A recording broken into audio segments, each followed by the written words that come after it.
I guess we're live. Yes, we are. Here's the theme music. 1, 2, 3.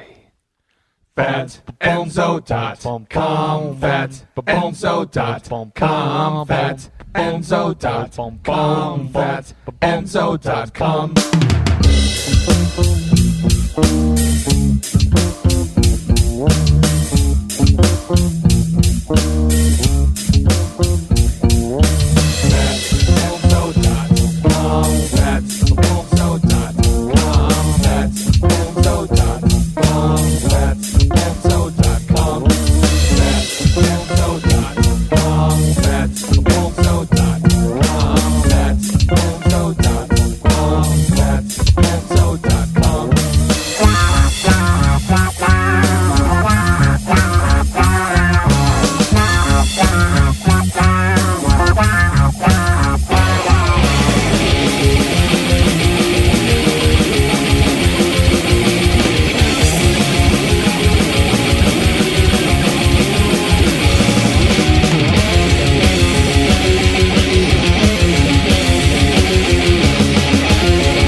Fatbenzo.com. Fatbenzo.com. You want to call him? What do you want to call him? Give me a name. Give me a White name. supremacists and Who would white you like me to condemn? Proud supremacists and right Proud Boys. Stand back and stand by. But I'll tell you what. Apparently there's a network got to here. do something about Antifa and the left, because this is not On a right-wing problem. my parlor. This is a left-wing problem. But it's okay because who the fuck cares? Let me just get into this, man. We don't need people to actually watch. No, that's what I've found over the years with my podcast. What is up? Let me get into this. What is up, you beautiful bastards? Thanks for tuning in to another disaster. With a face for radio and a knack for laughter, I bet my fans aren't as pretty as us podcasters. 2 Gonzo journeys on tonight's show. It's me, Bobby P, on the East, joined by my West Coast bro. The FBI set their sights on him, but he won't roll because Shawn Bradley Witzemann admits he entered the Capitol. He don't give a fuck. He was just covering what was going down. He's an independent journalist / satirical clown. Live streaming from the rotunda. Krampusnatch did nothing wrong. Happy Cinco De Mayo, everybody. Sit back, relax, hit a bong. Take a shot at tequila and throw on your sombrero. I think my guess is Jewish, not Mexican, but their differences are narrow. Anyway, thank you for tuning into Bobby Pickles Podcast. That's me. Yeah, sorry. I just I like starting with stupid poems recently. And just I like the whole writing thing of it. Anyway, I try to relate it somehow to my guest, and I hope I did something. First of all, what is up with the Krampusnatch name? What is that? Krampusnatch. Krampusnatch. So years ago, before I even cared about the internet, I played beer league hockey with a bunch of guys on a team called the Goats. And I was never big on Christmas, and I was griping about it one year while I'm in the locker room putting my skates on. Is that because you're Jewish? I don't know. It's just because I'm weird. Was I correct about that? I mean, well, there's some Jewish heritage there, although there is some Latino heritage in there somewhere too. So I'm a mutt. I was just going off of the last name Witzemann. That was it. Yeah, it was very good. No, not particularly. I just, for a lot of years, I looked at myself as being agnostic. Well, wait a second. If you got the Latin in there too, then it's good. The Cinco De Mayo poem works, actually. Jesus Christ. That's it. Well, funny. I probably shouldn't talk about this, but, years ago, I actually went to jail on Cinco de Mayo. That's a story in and of itself. Oh, my God. For what? For what? Just tell me.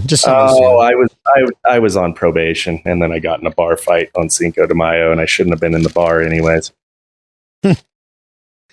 That's good. Well, interestingly enough, that was a long time ago, and that had a lot to do with me kind of knocking my shit off.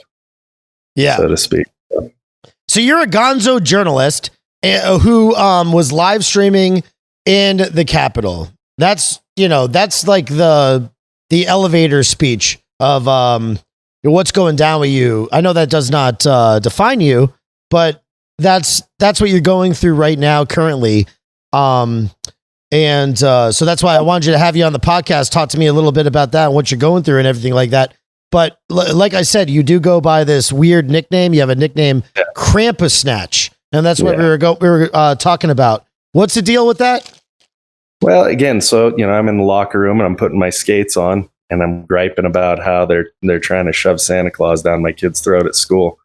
And my buddy Chris Leeper, just looks over at me and he goes, "I'm going to call you Krampy from now on." So it got turned into Krampusnatch, Krampusnatch.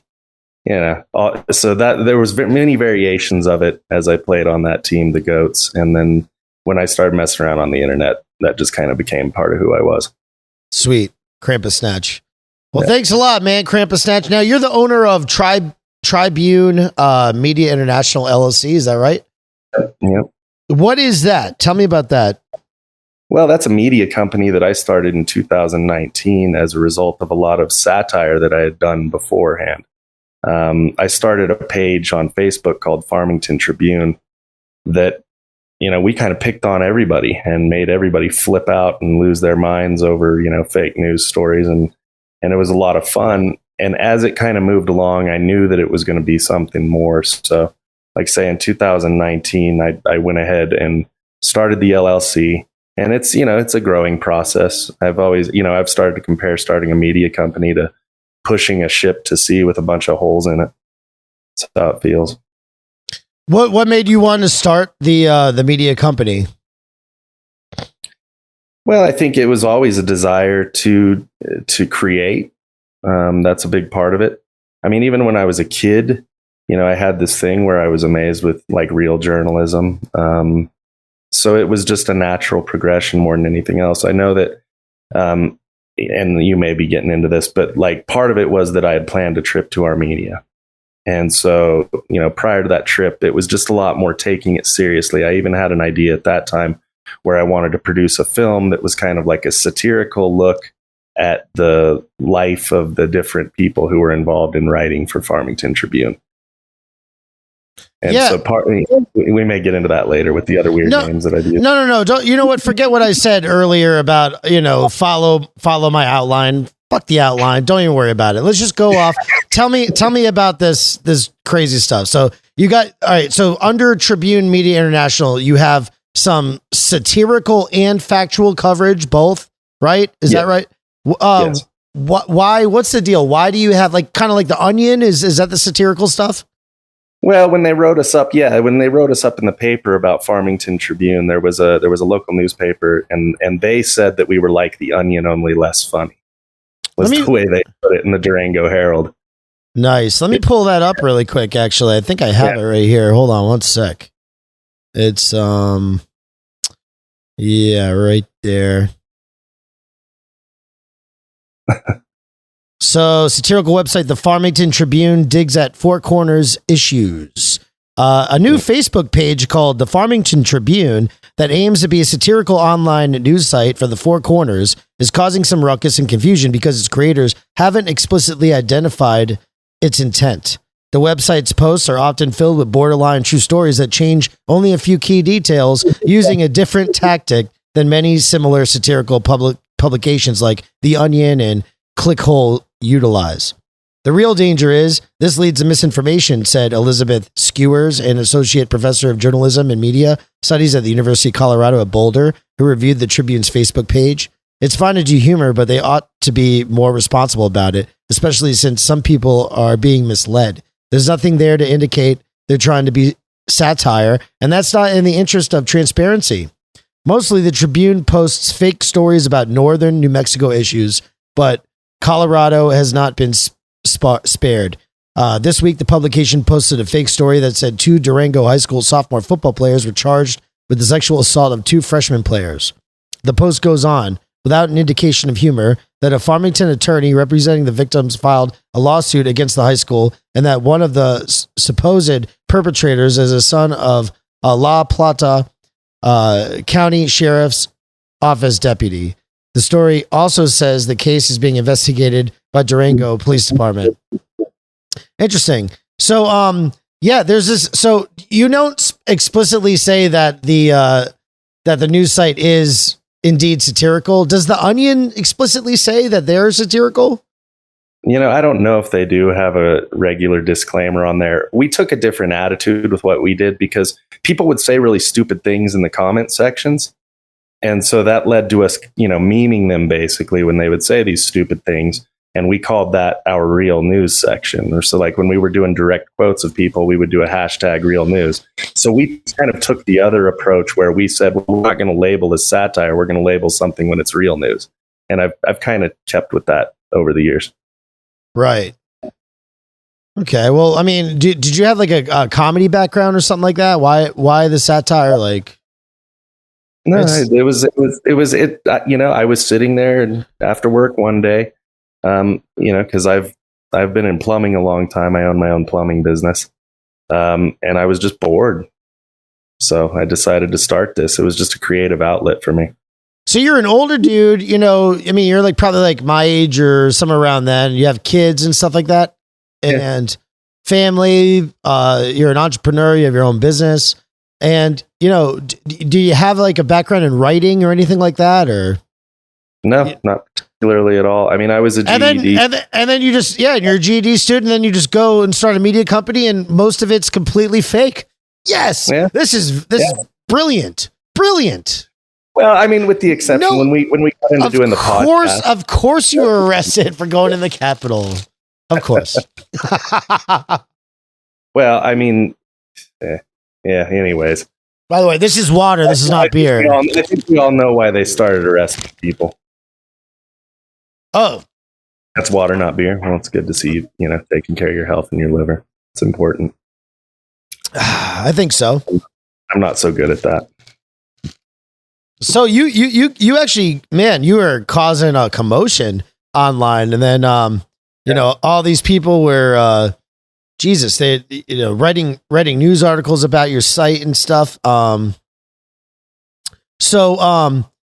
You mentioned before about Armenia. What is the Armenian Council for Truth in Journalism broadcast? That's a podcast that you do. Let me show that too. I think you have a YouTube channel here.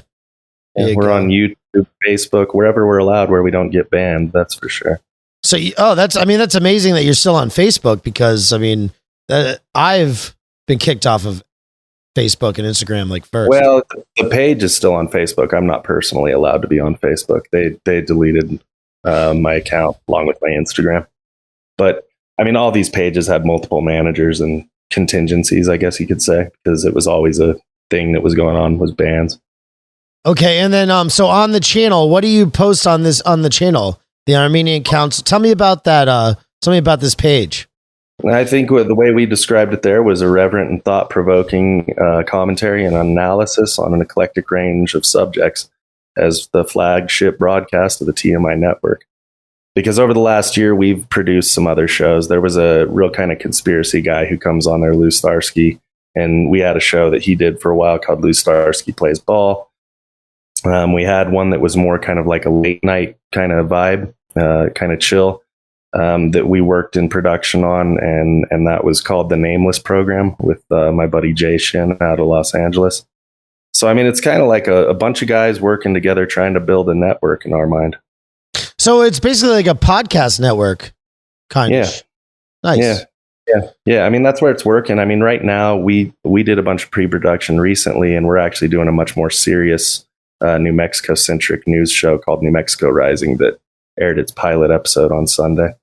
Cool. So that article was talking about the Four Corners. So you live close to what is the Four Corners? The Four Corners is where New Mexico, Arizona, Colorado, and Utah meet. So they call that the Four Corners area. I'm in a place called Farmington, New Mexico, just kind of a small little oil field town. It's a real red county in a very blue controlled state. So it's an interesting place for sure. Is that where you grew up? Yeah, I grew up here, born and raised. What is it like being from Arizona? Oh wait, New Mexico. Sorry, New Mexico. Did you say New Mexico? Yeah, I said New Mexico. It's it's the Four Corners. It doesn't matter. It's all the same. Everybody flies over. It's fine. It's all the same. It's those 4 areas are the same, right? Usually what I hear is that I'm from Mexico, so that's an improvement. Okay, well, in those Four Corners area, you live close to the Four Corners, is that right? Yes, sir. Is there anything really dramatic between those places? Like if you went to one corner and lived close to the Four Corners, went to another corner, it's all pretty much the same, right? Around there. Yeah, they just say around here there's a lot of holes in the desert. So what's it like being from New Mexico, right? Yeah. Yeah, it's just an interesting place. We have our share of corruption within the government. That was something that I picked on a lot with different satirical stories with Farmington Tribune, much to the chagrin of certain leadership figures around here. But it's like a small town, oil field town. I grew up here, and I like traveling as much as I can. You like traveling because why? Because that place is what? It's awesome. Yeah, right? You might say it sucks. I mean, the thing is that there's a lot of outdoor stuff to do. So, I mean, it's beautiful country. I'm an hour away from from like 12,000 foot tall mountains that I can go play around in. So if you're into outdoor stuff, four-wheeling, all that kind of stuff, it's great. Oh my God. It sounds like fucking Florida. God. Yeah, it's probably like Florida with more rocks. Florida with more rocks, yeah. Florida with more rocks, yeah. Oh shit, what was I gonna say? I was gonna say something. Oh, what I picture is blue meth. Yeah. Well, there is a lot of methamphetamine in this area. That's something that that reputation always precedes the place. It does. Since bad, but no, meth is a big problem here for sure. So how similar is Breaking Bad? Like Breaking Bad is there some things that goes on in that show? It's like, wow, that's New Mexico right there. Yeah, that's pretty accurate. They did a good job of portraying New Mexico, I think. I mean, it might be actually a little, it's cleaned up. The reality is probably a lot dirtier than what you saw on the show. Really? Yeah. I mean, I would think so. I mean, you have the reservations around here. There's a lot of, human trafficking, drug trafficking, and everything else that moves through the area. I mean, you have the Navajo Reservation. My city sits right on the border of that. So it's kind of like having a country outside of the country, inside of the country, which leads to its own problems. Nice. Now you said one of your newspapers is called the Denver Tribune. Yeah. And how far is Denver from where you are? Is that close to the Four Corners? It's about 7 hours. It's about 7 hours, which it's funny. Most of my business operations are in Denver these days. I hardly do anything in New Mexico because the economy is so depressed here. Which years of Democratic leadership have definitely done their job in the state. But yeah, so Denver Tribune was another one that started. A friend of mine helped me start that one. He saw what I was doing with Farmington Tribune. He kind of wanted in on the party, so we worked together for a long time on that as well. Well, what is it like? So many different people are just like starting their own newspapers. I mean, can you tell me the thing behind that? I mean, I think it started with like Mike Cernovich. He ended up on 60 Minutes, and this whole thing with clickbait and things like that. Tell me why you got into. I mean, this you told me a little bit, but I mean, really, like why? Like, why did you get into this? Did you just wanted to create something that like look, people look at fake news. People look at fake news all the time and they buy into it. And in a lot of ways, in my mind, I was picking on that and picking on them and trying to make them wake up and understand that you can't trust everything you read on the internet. I mean, and the stories that I was writing for both of those were so ridiculous. And we used to say we would write something, when we'd have our whole kind of team working on it, because we would work, collaboratively and, try to put little jokes in or little tells. And we'd say, no one's going to believe this. And then sure enough, there'd be people that thought it was real. I mean, I think back to what was the broadcast about UFOs back in the day? Yeah. The War of the Worlds. Didn't that happen over by you or something? I can't remember exactly where that was, but I think everybody was listening to the radio. I don't know that story well enough offhand, but I know the story. I mean, I think that's been referenced to satire. Between that and a modest proposal. You look at old satirical works. I mean, even Benjamin Franklin was known to just mix satire with real news in his publications. I think it's always been a tool of teaching the public something. Mm-hmm. Yep. Yeah, that's true. I mean, there has always been, some kind of fake news. I learned that from, Mark Twain. If you read Mark Twain used to be, he just used to write articles before, he authored books. And if you look at some of the titles that they would use, they would have clickbait. I mean, they had so many newspapers battling it out all over the country, these little newspapers everywhere. And if you were going to pick it up, you had to have a good headline. Sometimes they would have a huge headline and then say something ridiculous. And then underneath in parentheses or whatever, say the truth. So I mean, and that was a tactic that we utilized often with really sensational headlines. I know there was one story years ago where we talked about how there were zombie moose that were invading this small community. And there were some people that got really mad over that because, again, people thought it was real. They were like, oh, there's zombie moose. They're coming to kill everybody. It's absurd. Yeah, but you got to get people's attention. Like, for instance, this title of this podcast is Gonzo Journo, who got arrested for going inside the Capitol, Shawn Bradley Witzemann. So, I mean, live with Gonzo Journo, who got arrested for going inside the Capitol. That gets right to the point, and, you're trying to get people's attention, Sure. Because it is true. But before we talk about that, let's talk about, so you started live streaming, right? Mm-hmm. You had some live stream coverage. You started live streaming the different protests that were going on with it throughout the last year and a half or whatever. The BLM protests in Denver and Portland. Is that right? Yes, sir. Can you tell me about that? Yeah, I worked with a kid. And actually, my friend Brock Willett, he went out in the Denver protests first because when they started popping off there, I just told him, I said, because we'd always talked about, doing real news. And to me, live streaming was, coming into its own in a lot of ways as a form of journalism. And I told him, I said, well, you're up there. I said, go out and get some, And so he did. And then it kind of led to me working with this other kid, Dylan Beresford, who went on to start his own media company afterwards, where he, was going to Portland, in Denver, covering that. And so I was very involved in that whole process. But so you weren't actually doing the live streaming yourself? No, I was doing it on a production standpoint. Yeah. Okay, cool. Nice. Yeah. What was some of the best stuff that they caught in Denver? What was refresh my memory? What was going on in Denver? Just protests?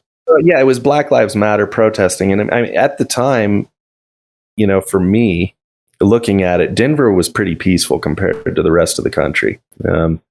And I felt that there was people out there, whether you agreed with them or not, that were exercising their First Amendment rights. And I felt like it needed to be covered. Dylan is not at all politically aligned with me. He would say he's a socialist. And so that was always kind of an interesting relationship. But it was honest as far as what he covered. He actually ended up getting tackled by police when he was walking down the street with some BLM protesters who were saying, hands up, don't shoot. The police jumped off the truck, tackled everybody. He got away. It was kind of it was a good video. So this is somebody that you worked with in the capacity of, the journalism. Yeah. And he was not aligned with you politically. That's nice. No. So you can get along with lefties? Yeah, I try. I mean, I try to talk to everybody, even with what we're doing now. And Farmington Tribune, we had a lot of people that even worked on the satire side that came from different political ideologies. And I felt that was something that was always cool about it, was we made fun of everybody. Mm-hmm. So how did you attract people to work with you on your ventures? Did you find everybody online? Yeah. I mean, a lot of them were online. With Farmington Tribune, there were people that I knew in real life that, saw the post going up, and even though they didn't know it was me, they got excited about it. One particular guy that became a really popular writer with Farmington Tribune, I actually just hit him up because he had made a post and he said, I want to know how I can work with Farmington Tribune. And so I hit him up and I said, come on, man. I said, let's do this. And he was really one of the best writers we ever had. His work is fantastic. Hunter S. Johnson is what he went by. What? Great name. Great name. I got you. That's Hunter right behind me. Yeah. I love Hunter S. Thompson, man. What He's is fantastic.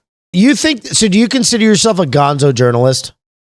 Well, I think, yeah. I mean, if I'm going to something, the story kind of almost writes itself in a lot of ways. So in that regard, yes. And I suppose in my own right, I've become something different. And time will tell how that continues to evolve. But as far as just letting the story develop in front of you, you're inside of it and you're observing and you're part of something. Mm-hmm. So you're not getting a big disconnect from whatever it is that you're covering, and the story isn't necessarily the story, if that makes sense. Yeah, I mean, I know how gonzo journalism came about. I mean, it was Hunter S. Thompson basically invented it, and well, I don't even know really if you think about it. If you think back to all these journalists that were talking about, like Mark Twain era and stuff. I bet you there's a little bit of gonzo journalism that he was doing as well, actually. Sure. I mean, he even created, modern day stand-up comedy as we know it, That's hence the Mark Twain Prize and stuff like that. I mean, he was,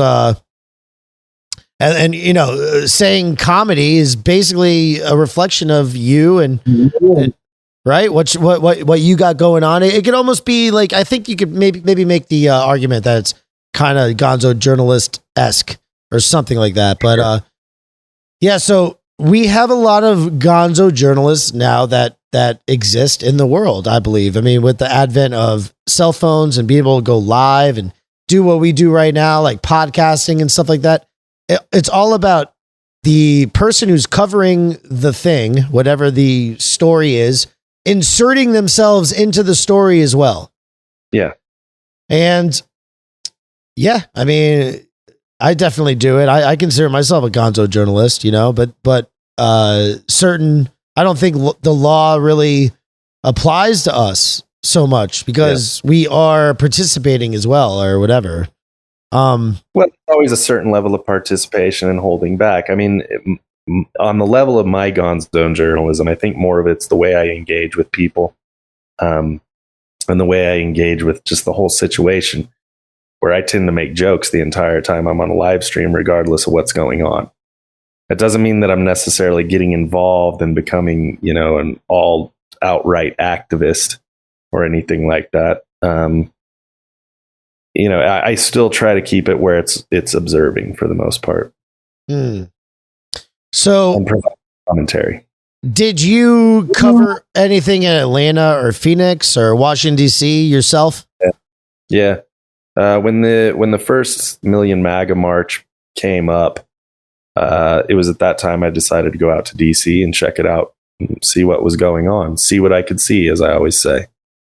And that led to me just walking around at night, and eventually, like say, when there was retaliation for all the attacks that happened that weekend, and everybody went into BLM Plaza, like say I was there live streaming that, and after that, it was like, well, I'm covering this now. This is the story that I'm following. So I ended up going to Atlanta, doing the same thing, to Phoenix, doing the same thing. Which Phoenix, there wasn't a whole lot going on. I sat in the hotel room where they were having the hearings with Giuliani, and I just sat outside the lobby and just kind of listened to people talk mostly. And so you're referring to the voting recounts, right? Yeah, they were having a hearing to discuss the election fraud.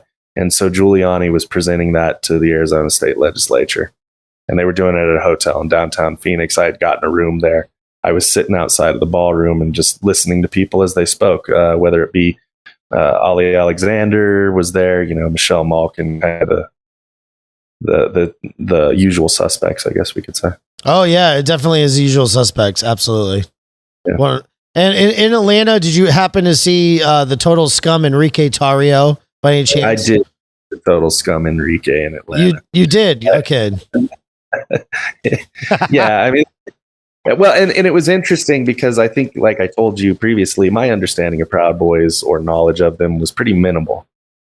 So that was part of the story I started following after the Million MAGA March, the original one in November. Was just kind of observing how they interacted with things, talking to them, and trying to find out what their take on the world was. And what did you come to discover? Well, it seems like you guys are a bunch of Western chauvinists, and I can't particularly fault you for it. and do you have any do you have any ambition to become one or anything like that? Oh, not particularly. I mean, I respect what you guys do, and it's like I told the FBI. Obviously they asked about all that, and I just said I sympathize with them. So take that for what you will. Okay, so you basically during DC January 6th, okay, your coverage of the events, they unfortunately resulted in you being charged by the Justice Department. Sure. Let me pull that screen up here. Let me check.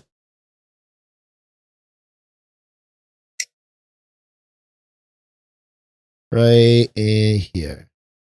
Yeah. Shawn Bradley Witzemann.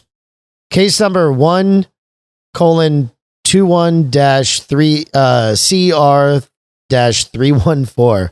Knowingly entering or remaining in any restricted building or grounds without lawful authority, disorderly and disruptive conduct in a restricted building or grounds, violent entry and disorderly conduct on Capitol grounds, parading, demonstrating, or picketing in a Capitol building.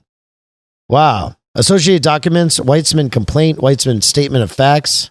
What is that about? Well, there's a statement of facts because I went in and spoke to the FBI probably on January 15th, as I recall. That date might be wrong. It says that you were actually arrested on you were arrested on April 6th, sorry. April 6th, 2021. Yeah, I wasn't arrested until recently. I had been called in. The FBI had come by my house after I returned home from DC, and they said, you need to come in.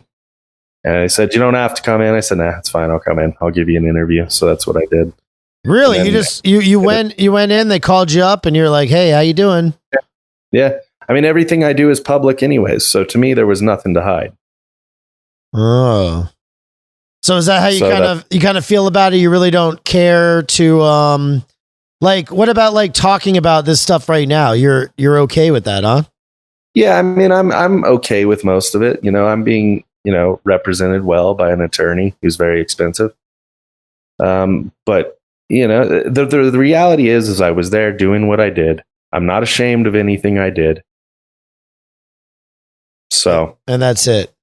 Yeah. You refuse to apologize.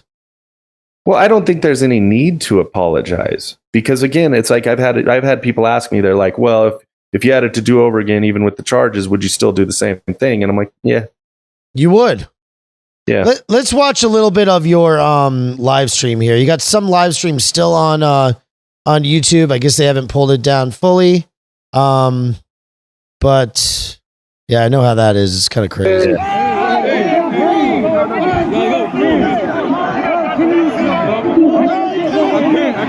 There's people in there, can't breathe. Back the fuck up. It's your side.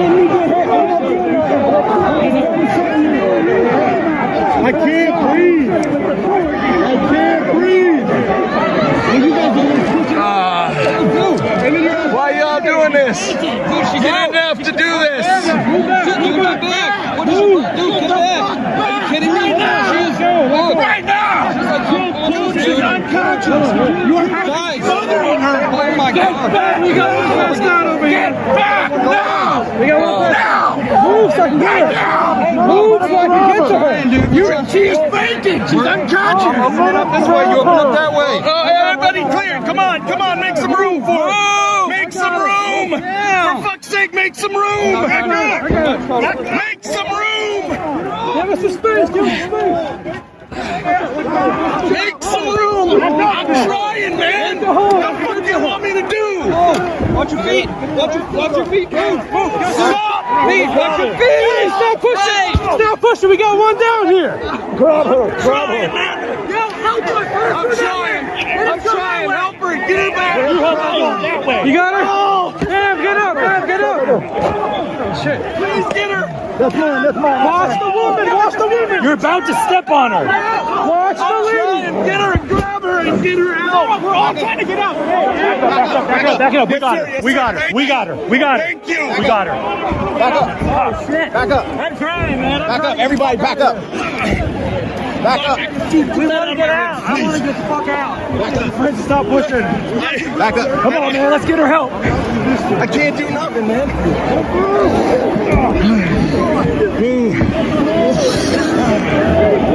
Oh, fuck. I'm moving with you guys. I'm not fighting you. I'm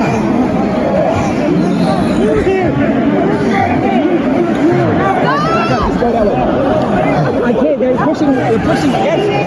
Back up. Back up which way? I can't go that way. I can't go that way. They're pushing against me. And the police are pushing back this way. There's the police in front of me.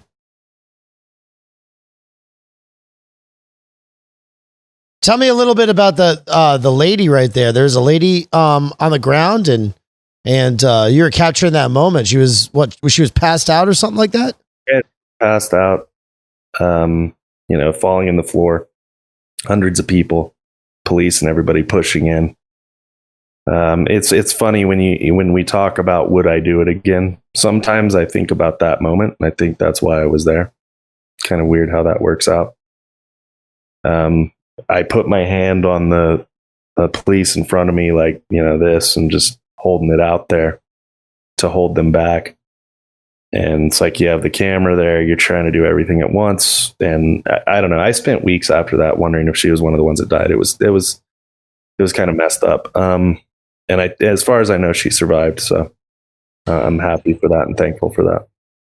Now, what about that commentary that was happening? Was any of that you speaking, or? Yeah, I mean, I'm screaming, make some room, for fuck's sake, make some room. That was you, for fuck's sakes. Yeah. I like that. That was pretty good.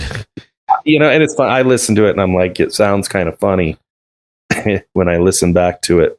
But in that time and place, like I say, it was pretty scary. So how did you enter the Capitol? Tell me about the day. Let's go back to everybody was congregating, I think, at the Washington Monument, right? At first, early in the morning. Were you over there? Yeah, I was over there. I was supposed to meet up with somebody and supposedly get better access to Trump's speech. That didn't pan out. And I kept trying to connect to a specific app because I was working with OpsLens Media as well, which is another outfit that I was working with that day and giving them footage to. And that wasn't working. Nothing was working. I was walking around, milling about at the Washington Monument. Trump was speaking. I could barely hear him. And I'd always known that there was supposed to be something that went on at the Capitol later on. So I made the decision, and I can't remember the exact timestamp offhand, but it was before Trump had really finished speaking, that I was going to walk to the Capitol at that point and try to get a better position for whatever happened there, as far as, filming it and everything else. And were you by yourself? Are you with other people, like a crew? I'm by myself. I had seen, our friend Jonathan. I had seen him earlier. Said hi to him, Jonathan Lee Riches. Oh. And yeah, I'd said hi to him because we go way back. And I said hi to him, and it was like, oh yeah. And then we just kind of went on our separate ways, because most of the time what I'm doing, I do by myself anyways. I don't have a crew. There's no money for that. Again, it's a ship with a bunch of holes in it that I'm pushing to sea. So at some point I decided that I was going to walk to the Capitol, which I did. Walked up the mall. And by the time I got to the Capitol, all the initial barricades had already been pushed through. Like, the whole crowd had pushed up to the west stairs, and there was police there. There was tear gas going off. And then it looked like to me, Proud Boys and Oath Keepers moving up those stairs. So I can't confirm or deny any of that. But that's what it looked like. Okay. Interesting. So you and then as you got closer, which way did you enter into the building? Well, so there was kind of a standoff there on the stairs for a while, and I was right up against the police line, talking to police, and like I say, I tried not to get cranged in the head with tear gas canisters or whatever else, pepper balls that were being shot. And then at some point they got an order to stand down, I assume. That's my understanding based off of watching, impeachment hearings and the way they framed it that way as well now too. And then everybody moved up those stairs and up towards the Capitol building, which would have been on the northwest side, that northwest entrance, where the windows were initially broken and all that. So I was kind of milling about there. People started going in, the doors opened, and it was like, well, this is what's going on. So I went on inside. Did you enter through a door or a window? I went through a door. No, okay. I was not interested in breaking windows or breaking shit. Did you notice who was breaking windows? Did you notice any weird people out of the ordinary breaking windows? I didn't see with my own eyes who broke windows. The only thing I've seen as far as that is again me making assumptions based off of video that's been shown around the world at this point and saying, okay, well, I was in the general area. That makes sense. Mm-hmm. And so as you enter the building, like, where do you go first? Well, I had never been in the building and I had no idea the layout. So as far as where you go first, I didn't really have any clue. Again, doing what I do, you try to get up to the front of the line wherever shit is going on, because that's where the footage is. So, the first thing I did, obviously going in through that entrance was I would have turned south on the first floor and headed into the crypt area, right below the rotunda. And there was a certain altercation going on there with police. And so I was right up at the front of that, kind of standing next to one of the pillars. And then, a push came, the police kind of went down in front of all of it and everybody moved in. And then after that, things got a little different with the way the police even reacted, where it was more like, oh, they're tour guides and please stay in the ropes.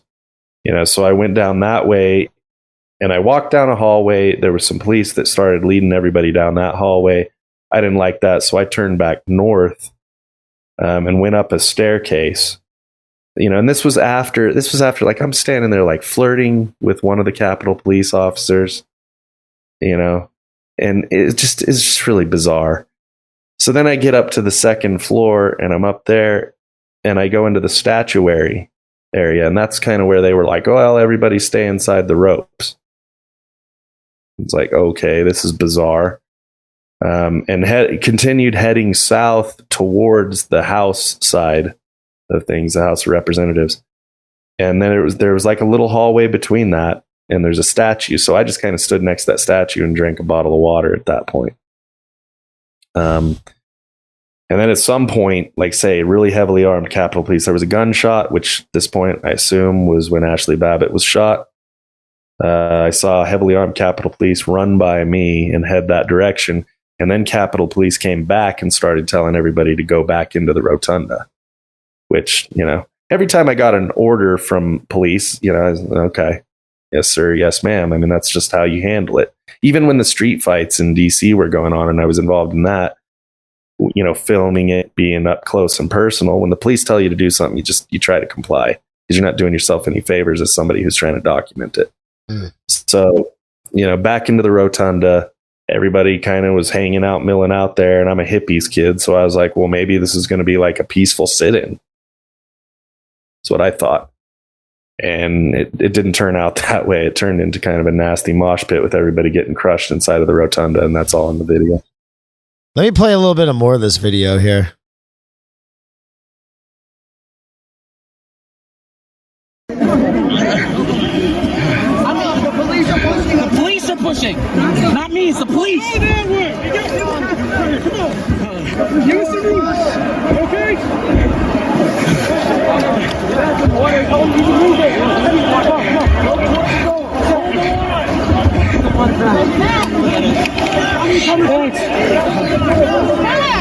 go. Back up. Just back up. Hold the line. Hold on.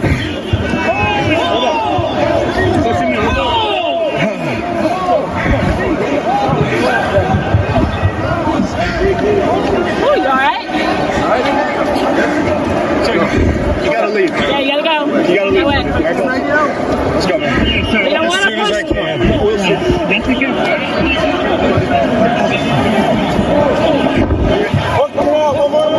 One behind you. One behind you. One coming out.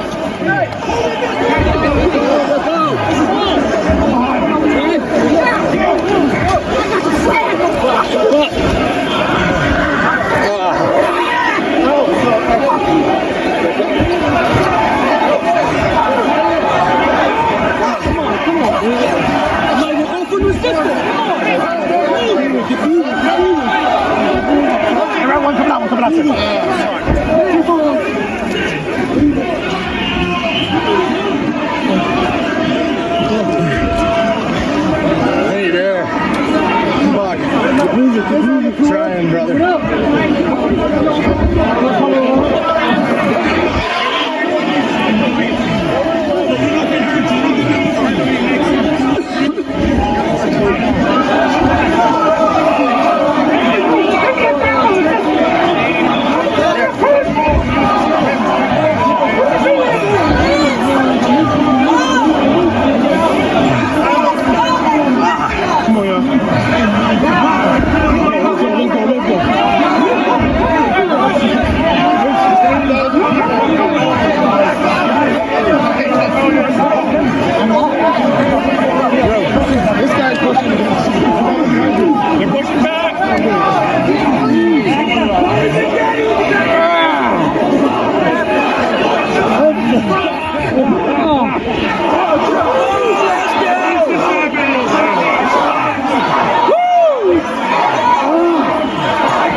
Take it easy on the furniture. We don't bless you. I'm going. Hey, would you move this, please? I don't want your book. I can't, medic, please. Please, sir. I'm just, please. I don't want to get sprayed. I can't. Please help him back up to the door or somewhere, please, officer. Officer, I can't breathe. I can't either. Okay, ask your officers, please. If we can make a compromise, please, I can't, brother. I need it. I don't want to fight you. I'm not even pushing. I can't. Stop! Stop! That hurts. Please, let me squeeze it, please. I can't breathe. I won't do anything. I can't. You gotta get out. Really good. I can't breathe. Please take your arm off my throat. Who's got the fucking club? I'm not doing anything. I'm Still doing my fucking job. not doing anything. Guys, stand down, please. Back up to the doors or something. This officer took my fucking credential.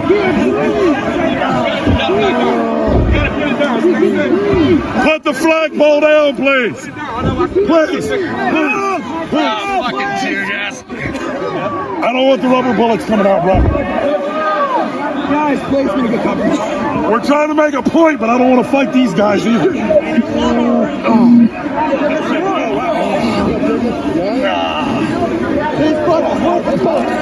Good push, officers. Good job, guys. Let's go.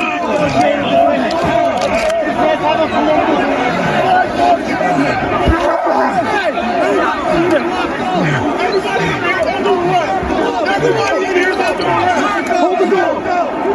Give me my fucking credential. Hey, over there. In circle. They opened the door. How they open the door? I thought the door was locked. Sit down. Sit down. I ain't sitting down in this Sit down. I cannot sit down. That's a death warrant, and you know it. Sitting? You can't sit? I You don't have to sit lay down. to Just protect sit me. down. I don't, if this crowd moves in, I need my head above water, brother. I can't sit down. You know that. Are those doors not locked? Secure the door! Secure the door!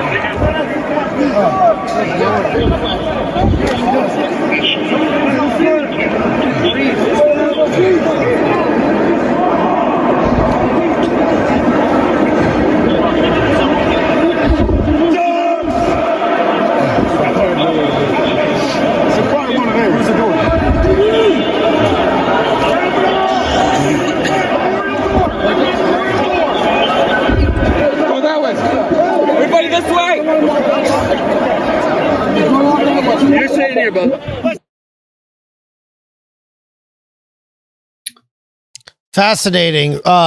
So right there at that point, so they closed the doors somehow.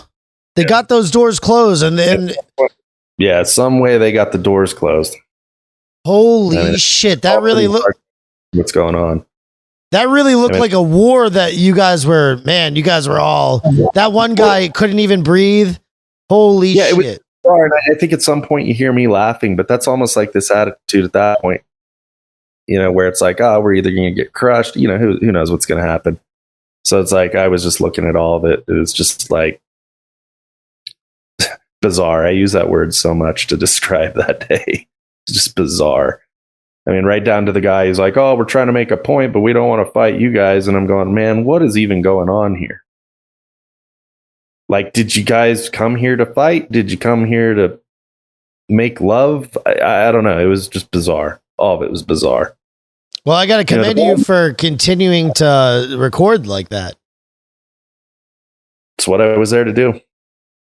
Now, when you were there, were you primarily live streaming stuff?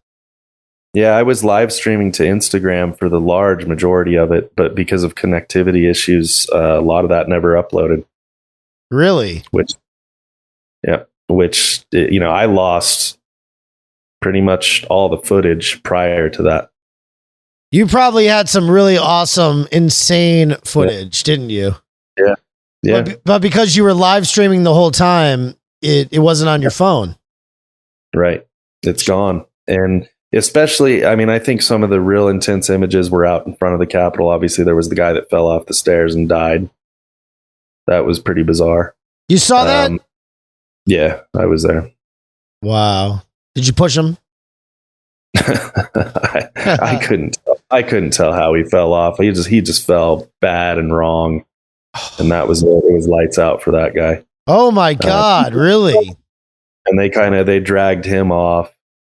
You know, so yeah, there was a lot of footage that I lost. I even told that to the FBI. I said, well, if you guys have any ins to recover that footage from Instagram, let me know, because I'd love to have it back. So during that conversation with the FBI, at what point did they like, okay, turn around and put your hands behind your back? You know, you're going to jail.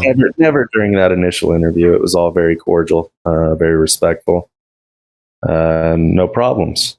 And then, like, say I get a call, 4 months later.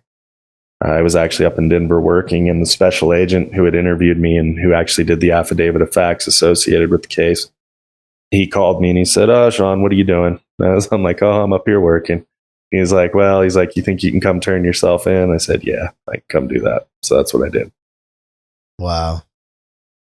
And then so I turned myself in the next day after that, and they took me to federal prison for like 26 hours before they released me. Nice. How was that? How was that little stay? What was your experience like going to federal prison? I hadn't been to jail in quite a long time. It'd been years, so, I was pretty disappointed with the COVID regulations. I couldn't even play cards or do any of the things that you normally associate with pod life. The food was horrible. And I was glad to get out and get back to my family. It was kind of like just in the holding cell kind of thing? Yeah, it was like, well, no. So they took me in, they put me in like a holding cell while they processed and did all the booking.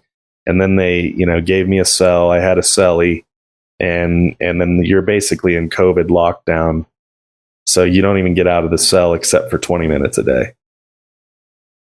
Wow. So it's not very much fun in there right now at all. I can't imagine. So I was in there for roughly 26 hours before I was released after I saw the judge.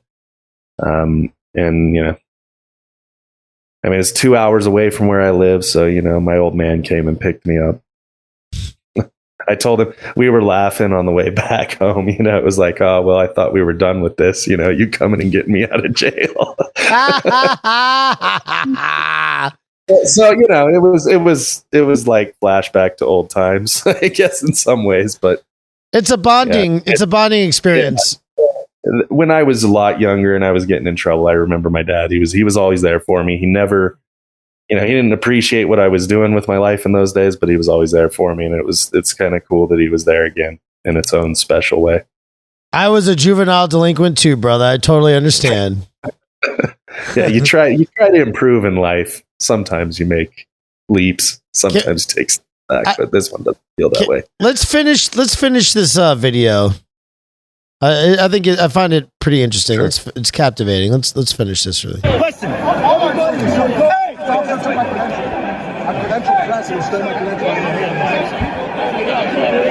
No. We're staying here for right now. Just stand by. They'll give you directions, all right? They're going to give you clear directions. What is this gas? I'm going to tell you what to do. Hey, everybody listen up. Everybody in here, listen. Hey. We're going out this way. Let's go. Hands up that way. That way, please. Thank you. Appreciate it. Yeah, y'all made a lot of good decisions today. I appreciate you too. We just want everyone to be safe. Let's head towards the exit, all right? Yes, sir.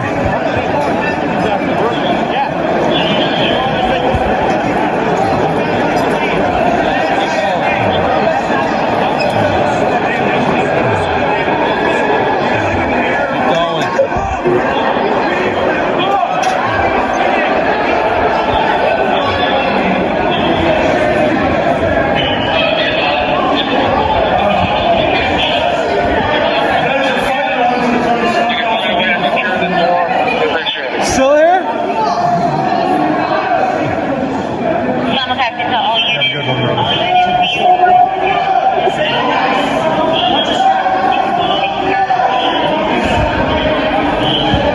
Watch your step, guys. Watch your step, sir. Watch your step. Watch your step, sir. Watch your step.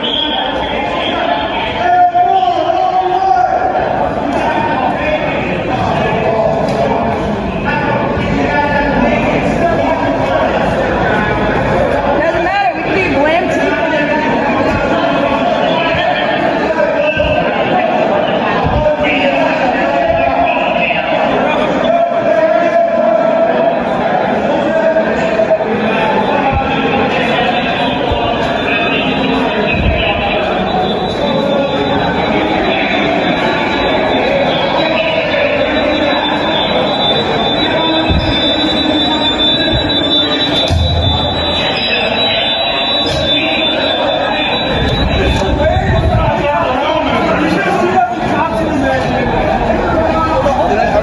The best part was we were talking shit back and forth.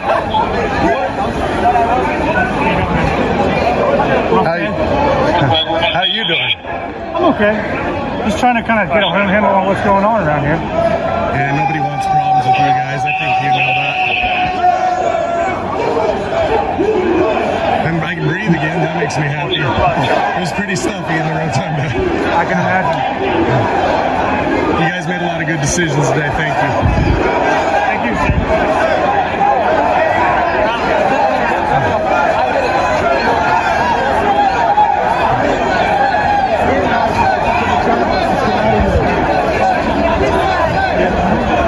Are they arresting us now, man?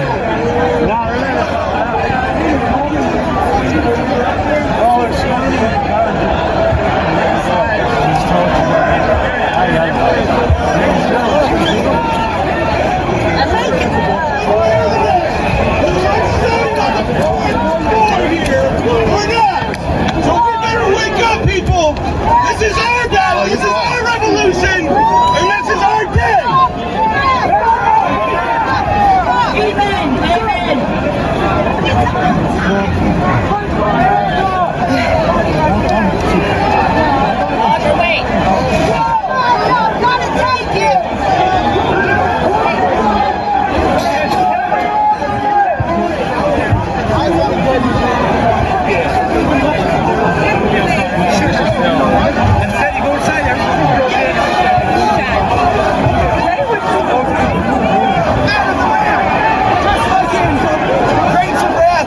Just like about advice, let's tip that motherfucker over.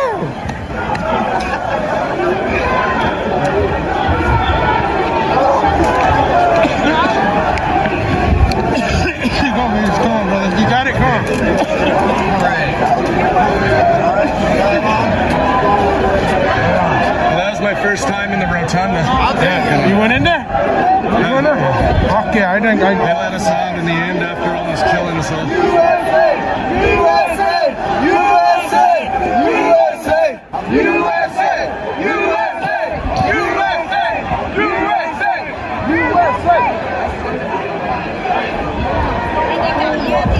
It ain't over yet. They've got their helmets. They're gonna send the city goons after us next. Well, the mayor set that curfew for 6 p.m.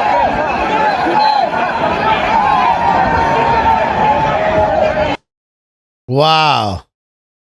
I love just hearing all the, what everybody has to say and stuff, and just hearing all the regular people talking right there. That's it's like a movie, man. Or they could use something like that in a documentary film or something. It's pretty good footage. I like it. It was bizarre. It was really bizarre. Yeah. I'd say I stood up there after that. I smoked a cigarette and then walked back to my hotel. And then by then they had started shutting down, the whole city, locking people in the hotels. It was all very bizarre. Mm-hmm. Too bad that you didn't record more and not live stream as much. Actually record everything. Yeah, in retrospect, that might have been the way it was, but the way I was reaching people was through that live streaming. On January 5th, because I had gone over to TikTok because I was actually on Facebook banned from live streaming, and so I had gone over to TikTok, and I had gotten a little over 20,000 followers in 4 days on the app, and then TikTok disabled my account permanently. And so then all I had left was Instagram and OpsLens, which I kept trying to make work. So that's what I did. There were a lot of people that were following me on the live, including my mother. So when it went dead, when that live stream went dead, there was a lot of worried people. So I stood there after that video. I smoked a cigarette, and then I walked north towards the Supreme Court. When I finally got cell service, I made a little video and let everybody know I was okay.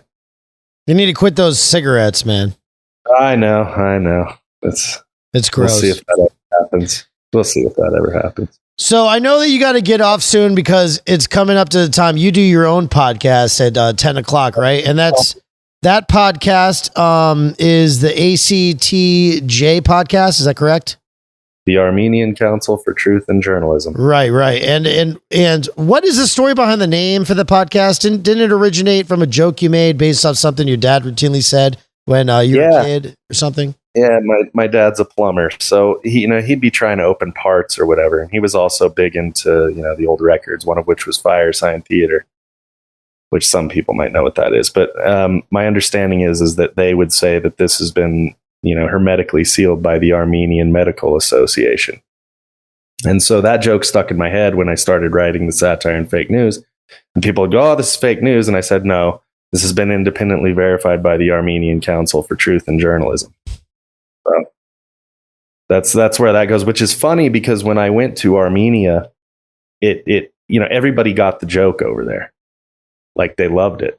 They immediately understood it. And then I came to find out that during the Soviet Union, people there would tell what they called Radio Yerevan jokes, where they would say really horrible things about the Soviet regime, but then they'd say, "Well, I heard it on Radio Yerevan." And so they immediately understood the sarcasm with having like this fake news accreditation council. They immediately understood the joke. It was kind of cool where I saw that go full circle, because my attitude when I went to Armenia was I'd been joking about it for so long that I probably owed them to go over there and actually learn something about their culture instead of just being an asshole. Do you have any Armenian in you? I don't. I mean, I guess we're all from the Caucasus Mountains. If you're white on some level, that's where we get the Caucasian bit from. Interestingly enough, I do have very good Armenian friends. And as a result of everything I did with that, I kind of got involved with doing some different things and helping them promote different Armenian charities, especially in regards to the war that was going on over there over the summer. And what about the Armenian genocide? Yeah, well, I mean, that's all part of it. Obviously, I said, Joe Biden was probably a little behind the curve in recognizing that. And I'm sure he has his own ridiculous reasons for doing so, which we kind of delved into. But yeah, I mean, that was a dark time in their history for sure. Isn't that ironic that Joe Biden is the one that, did that? And you call your site, you allude to Armenia?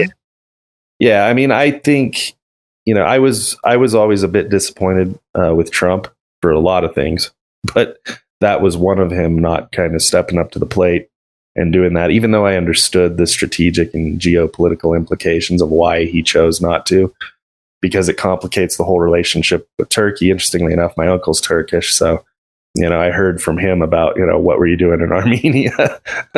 Oh, so your people were the ones that massacred the Armenians. Dude. Well, no, we're not blood related. And then you culturally appropriate that shit too? You are scum. I know, absolute scum. But I think people who get the joke learn to appreciate you're a SPUMANGI. That's Italian for scum. Now, all right. So I know you got to get off. You got to start your podcast and stuff. So, if people want to contribute to you, and they, so that you can continue your ongoing work, and you can, get a little bit of legal defense. They can go to blog at, what is this? Relativeprogress.com. Which it started out, it was a blog site that my co-host Thaddeus Preston started. And so I've been using that as a place to publish. And he actually set up a little fundraiser there that hasn't been particularly successful. But people can always contribute to PayPal and Cash App. I still have them as well. It's at Krampusnatch. So that's the easiest way.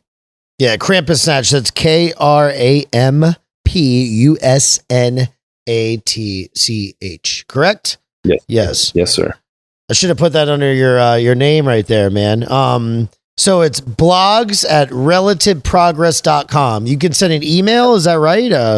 Is there? Well, if you scroll down, you'll see a few different stories and things written, and I should be at the bottom of the page. There's a little section there as well. So it's at the relativeprogress.com. Yeah. It's on there. Cool, man. Yeah. Thank you very much. I guess you know what? The last thing I want to ask you about, this right here. I want to ask you about this right here. This thing. Yep. This right here. That's the one. Yeah. Is that you? Is that you wearing that? Yeah, that's me. I figured for sure. And I think we figured out I bought that from you that night. Yeah, you probably did. See, well, what happened was Enrique Tarrio, SPUMANGI in chief, he was arrested and the day before, and I quickly printed all these Enrique Tarrio did nothing wrong shirts and was selling them there at Black Lives Plaza the night before the 6th. You must have purchased this from me at some point. I had a couple of my Proud Boys helping me, move the product. They were hot off the press and coming out of a duffel bag, and I said, "Yeah, I'll take one of those." That's right. I had the duffel bag, my friend. Great, good stuff, man. I'm glad we met each other out there. Well, it's funny how many people I did meet. Some of them I remember, obviously. Like we talked about, I ended up speaking with Joe Biggs while I was out in DC on the 12th, and got to know him a little bit. He was gracious enough to come on my show, and what's going on with him seems pretty fucked. Oh, that's awesome. That's great that he came on the show, man. Yeah. So, I'm blessed with all the different people I've met. Obviously when we talk about Proud Boys, what they put in the media is not the reality at all. And I guess I got to see and get a glimpse into that reality. And for that, I'm always pretty thankful. Good. Are you a proud Western chauvinist who refuses to apologize for creating the modern world? Probably. Just fucking say yes. You say that, here's the thing. When it comes to that, when you guys use the word chauvinism, it's beautiful because it has so many horrible connotations in it to people on the left. And I think that was genius. I can't believe Derek Chauvin's name is Chauvin. Yeah, I don't know how that works out. That's pretty bizarre in and of itself. Too. Honestly, the universe is like so insane. We're definitely in the Matrix. I think so. When I think about the way everything's gone, I'm amazed. Just amazed. Yeah. And as far as Western chauvinism goes, we're getting a real bad taste of what it's going to be like, once we let that light go out. So again, thanks to what you guys do, because I felt like there was a lot of times in DC where that was the last of the people who cared. Well, thank you very much, Shawn Bradley Witzemann. Thank you for being on the Buy Pickles podcast. I really appreciate you. And thank you, all the people watching tonight's stream. Thank you for watching the Wednesday evening stream, you SPUMANGIs. If you're in the market for custom t-shirts, check out fatenzo.com. For our line of pseudo-intellectual party shirts, check out fatenzo.shop. For Perry's and Proud Boys swag, check out proudenzo.com. I'm Bobby Pickles, and I've had an outstanding time with you this evening.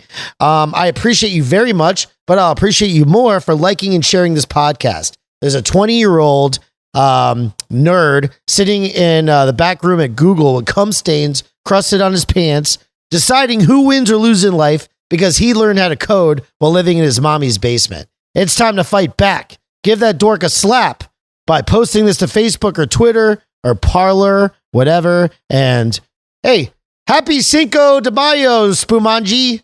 Adios. He always says, that's me. With that look on his face, he'll talk about anything. Outstanding. Tattoos, t-shirts, politics, history, and hot sauce on everything. Bobby Pickles. Pop culture, documentaries, conspiracy theories, sarcasm, and fear. It's a conversation, start listening, cause we're all here. Bobby Pickles Podcast. That's me. Proud of your boy.